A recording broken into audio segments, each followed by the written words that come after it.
Hi, this is Scott Garibay, and today we're going to talk about Dungeons & Dragons 5th edition, and we're going to talk about the survival of Dungeons & Dragons and how the Williams Ascension is probably the most important event that has happened in the survival of Dungeons & Dragons, and all of this in context to what is happening right now on the Harry Potter Wizarding World franchise and how it's dying, and Wizards of the Coast has dodged this rowling bullet.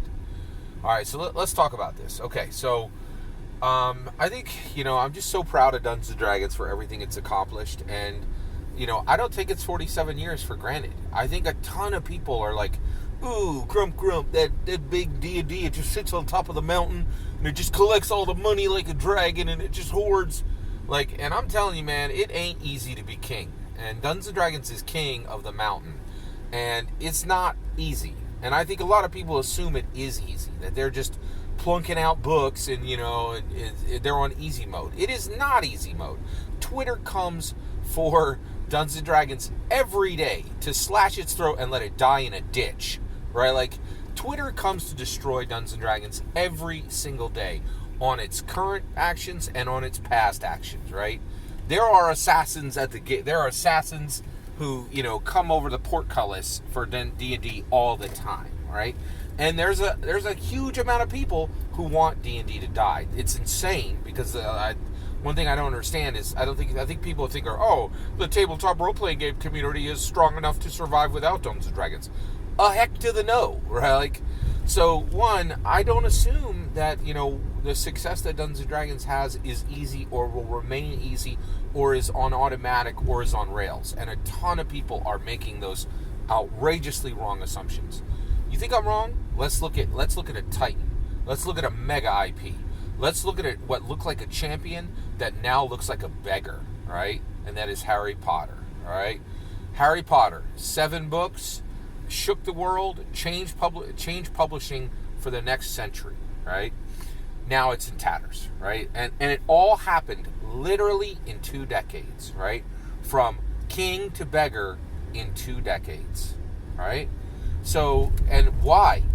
So, one, let's talk about it, okay? Different people have different opinions, right? So, one, you can go to Universal right now, I think, and you can have the Ollivander wand experience. You can have a great experience in a theme park, and you can get robes, and you can have a custom wand made for you, and you can interact with actors and actresses that are creating a live-action role-playing experience for Harry Potter. That is 100% true. Also true for Harry Potter is that the movie series looks completely dead, right? Johnny Depp is aligned with it. He has a whole host of problems where his involvement in any film is incredibly problematic, and he is not a minor character in the current series. He is a major character in the current series, and replacing him would be almost impossible if there was even any interest in the current series, which there is virtually none. Neither one of the other, routinely, the Harry Potter movies, I'm pretty sure, broke $1 billion on multiple times with the main series, and neither one of the second ones were able to break $1 billion and the interest in them is slim to none. And they're prequels, they're horrible, they're just junk. And if anybody thinks the Harry Potter movie series is moving forward, it definitely is not, right? In my opinion. So then, in addition to that, I am a huge Harry Potter fan. I can't tell you, it's Star Wars and then it's Harry Potter for me. I really absolutely love Harry Potter. Harry Potter is in front of Marvel for me, right? It's, and honestly, I have to say, Harry Potter is now in front of Star Wars for me.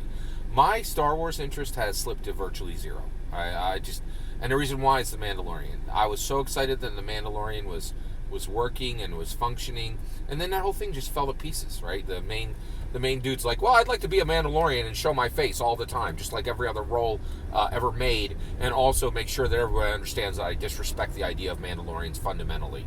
That's the main actor, right?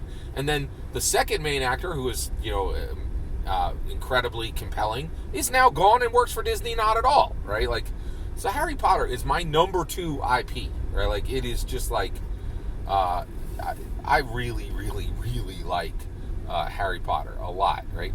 But I'll tell you right now, I do not feel safe wearing my Harry Potter t-shirts. I don't feel safe wearing my Harry Potter lanyards. I don't feel safe just even starting a discussion with a person that I just met about Harry Potter, because I don't know what their politics are. And Harry Potter is all about politics now because of J.K. Rowling, okay?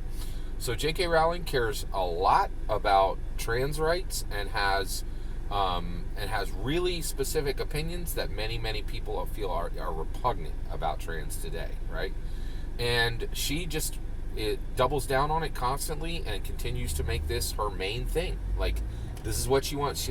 It seems like she's really determined to be remembered for her trans rights over her Harry Potter authorship.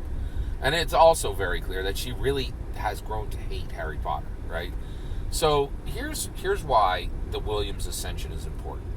So for Dungeons & Dragons, in 1986, after 12 years of service, Gary Gygax left TSR, and Lorraine Williams, the person he chose to lead TSR into the future, led TSR into the future for 11 years and gave the game 11 years of success beyond the 12 years of success that Gary Gygax had used to launch TSR and launch Dungeons & Dragons, right? So this is the point. Dungeons & Dragons, when Gary stepped down and Lorraine stepped up, Dungeons & Dragons became larger than its main.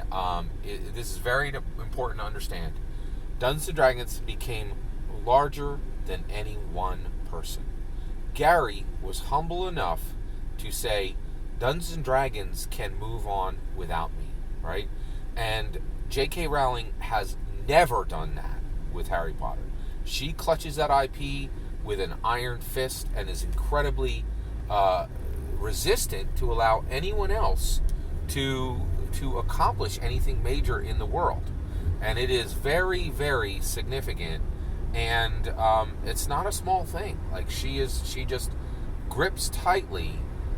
J.K. Rowling grips tightly Harry Potter. And I have a game that I was looking forward to, Hogwarts Legacy. There is no release date on that game. It was one of the biggest releases for PS5. PS5 is coming up on 9-10 months after release, and there's not even a release date for this major thing. And the reason why is the entire Harry Potter Wizarding World has a cloud over it, because J.K. Rowling refuses to let Harry Potter be bigger than her, right? But we do not suffer this, right? We, in Dungeons & Dragons, Gary Gygax said, it's more important that D&D survives than I remain in control of it. That was incredibly important. And then also, it was incredibly important that Lorraine Williams said, this is valuable. I'm going to work hard for a decade to make sure this succeeds. And I will not allow D&D to be subjugated, captured, and essentially kidnapped by the fate of one person. This is a thing that is bigger than one person, right?